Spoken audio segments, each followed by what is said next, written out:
So what I've found so far with this survey, and obviously if you've gone ahead and selected that you can see the additional data, hopefully we'll have more people that have taken this that can give you an idea of what motivations people have for taking this certification.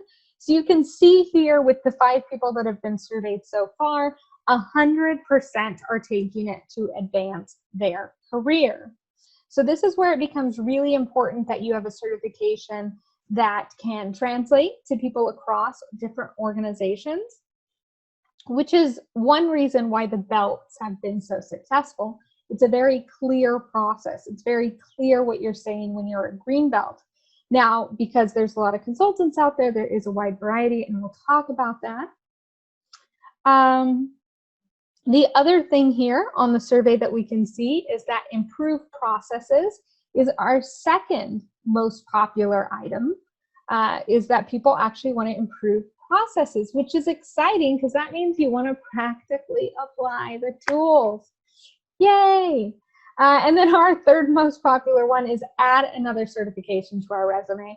You know, I love a good certification as well, so I can't really give too hard of a time to anyone for one to add another certification.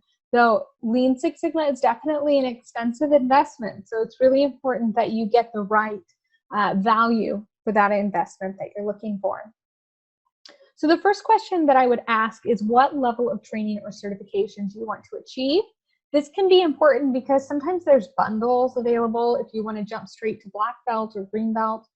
Some of those are out there. The next question would be, what can you afford? So what can you afford and how much time does it take? So depending on what your needs are and how much you want to spend, there's a wide variety of options out there.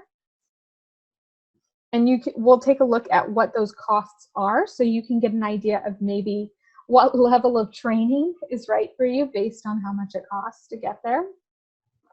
So what style best fits your motivations? So depending on what your needs are, what your answers were to that survey, I would give you very different paths to go. So we'll talk about kind of those two extremes and what direction I would send those two different people on.